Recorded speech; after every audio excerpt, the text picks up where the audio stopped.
The Girl on the Train is a 2016 psychological thriller directed by Tate Taylor, known for 2011's The Help. The film's stars include Emily Blunt, Haley Bennett, Rebecca Ferguson, Justin Theroux, and Luke Evans. Originally a best-selling book by author Paula Hawkins, The Girl on the Train is the story of Rachel Watson's life post-divorce.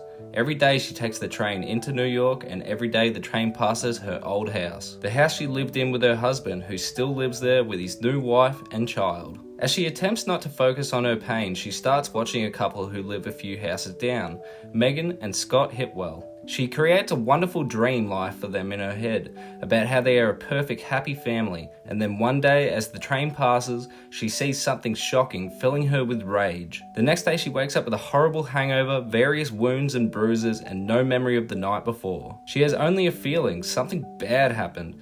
Then comes the TV reports. Megan Hipwell is missing. Rachel becomes invested in this case and trying to find out what happened to Megan, where she is, and what exactly she herself was up to the same night Megan went missing. The movie was made for $45 million and was by all means a success, bringing in $173 million return.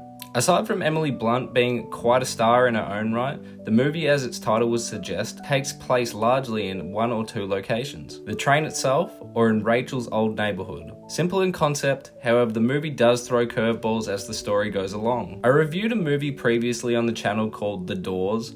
One of my major complaints in that film was following a protagonist that is often inebriated is a hard watch. The difference with this film, her dialogue is much more coherent, the drunken state is shown off through camera effects and Rachel's actual appearance. The reviews online for this film are honestly quite harsh, however Gone Girl did come out 2 years prior and did a lot of similar things to this film, and honestly did them better. It's a film that lacks rewatchability, no shock there, as a lot of films of this nature, once the twist has been witnessed, there's no way to get that intrigue back. Emily Blunt did a great job in this role. She's frantic, confused, and genuinely a mess of a human. She does get redeemed in aspects through the film, but she's definitely a piss wreck. Alcoholic if you've never heard that term. Haley Bennett as Megan, the victim of the film, is an unusual case.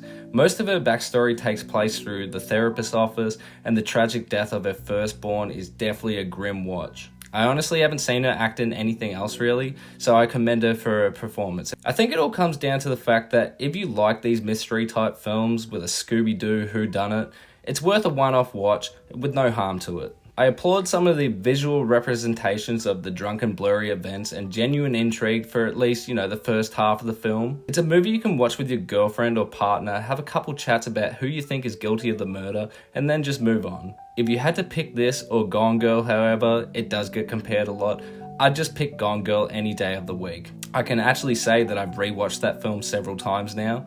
Overall, The Girl on the Train, I would have to give a solid 6. I'm going about a 5 to 6. I think that's what I've decided. Have you seen this movie? What did you think about it? Did you guess the twist ending early on? Let me know in the comment section below. Be sure to rate the video and subscribe to stay up to date with future uploads. I upload plenty of different movie related content, so check it out. This is the Ninch Movies, signing out.